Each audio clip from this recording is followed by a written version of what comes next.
Hi traders, you are welcome back to the Forex Geek channel. Now in this video, we're just going to be breaking down the Larry Connors double seven trading strategy. Okay, it's a simple rules-based approach for spotting short-term pullbacks in strong trends. Okay. Um, This method is designed for swing traders who want clear, repeatable rules without needing dozens of indicators. All right, so I'm just gonna write out the name of the strategy on here in case of if you didn't catch that properly. Okay.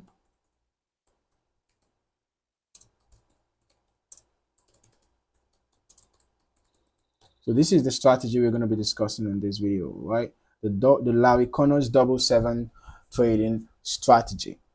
So it's important for you to note that the market tends to overreact in the short term, okay, dipping, or spiking against the trend before continuing in the original direction. You must have had, if you have been in the market for a while, if you have been a trader for a while, you might have had the saying that price does not move in a straight line, right?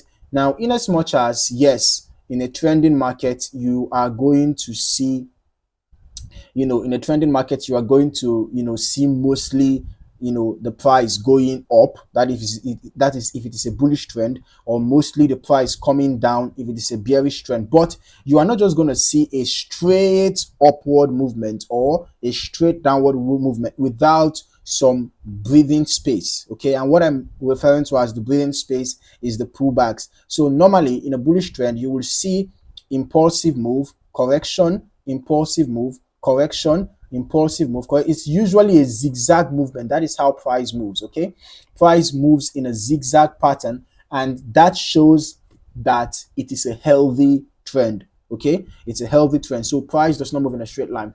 So the market tends to overreact in the short term. It dips when it's a bullish trend, right? Those dips are the pullbacks. Then if it is a bearish trend, might see, little spikes, all right? Little spikes against the trend, right? Okay, something like this. It came down and it spiked up, right? Came down, up again, came down, it went up again, came down, and so on, and so on, and so forth. Okay, so the double seven strategy is designed to catch those dips or spikes. Now, the first rule is to identify the trend using the 200-day moving average. All right, so we are going to be adding the 200-day moving average to the chart right now. All right,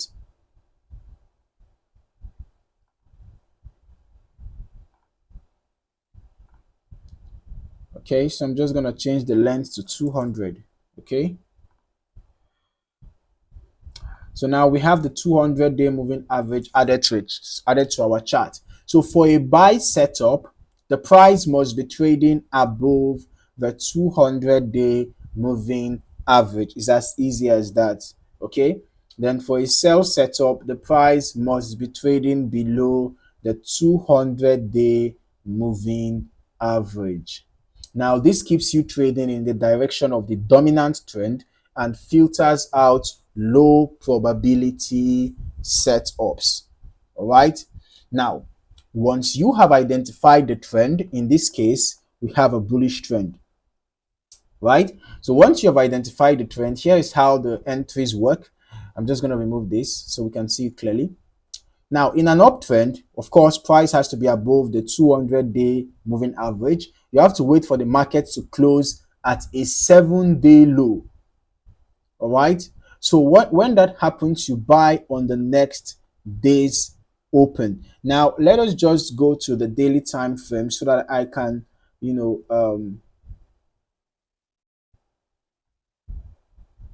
I can show you. So each candle here represents 1 day, right? Because this is the daily time frame. Okay, so it means 7 candles will represent 7 days. right? So in an uptrend, you wait for the market to close at a 7-day low. And then when the market closes at a 7-day low, that means you're going to have to wait for a pullback, right? You're going to have to wait for a pullback. Let's see, 1, 2, 3, 4, 5, 6, 7. So perhaps price should pull back to probably this zone. Okay. No, depending on when you start counting from. Okay. So we might actually have our, let's use the weekly time frame, which is going to be 7 days per candle. All right.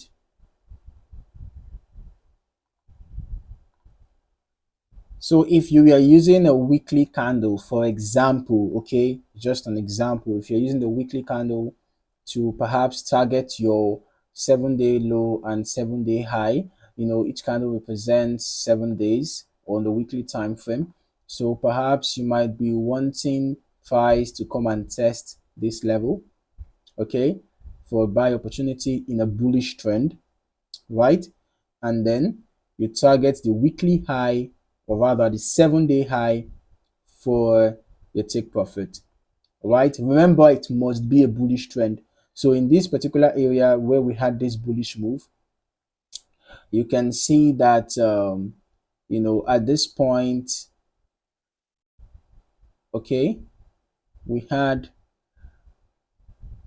something close to uh the low. Okay, so this was going to be a pullback. If we go to perhaps the 4-hour time frame, it's going to be a pullback and then a continuation in the direction of the trend. But basically, you'll be looking out for the pullbacks. Remember that it is the pullback that is going to drag the price down to the 7-day low, or probably close to it. So those pullbacks are basically what we are looking out for. So when you have a pullback, to a 7-day low, then you look forward to entering a buy trade. And when you have if it's a downtrend, if it's a downward trend, which is when price is below the 200-day moving average, you wait for the market to close at the 7-day high, but you enter your trade. You wait for market to close around the 7-day high, but you enter your trade after you get your confirmation, okay, which is going to be entering on the next day's open. Okay, so now let us enter the daily time frame again. So perhaps you got for an uptrend, perhaps the market closed at a 7-day low, probably around here. Let's just assume that we had a 7-day low around here. And then when the next day opens, when the next candle forms, that's when you enter your buy trade.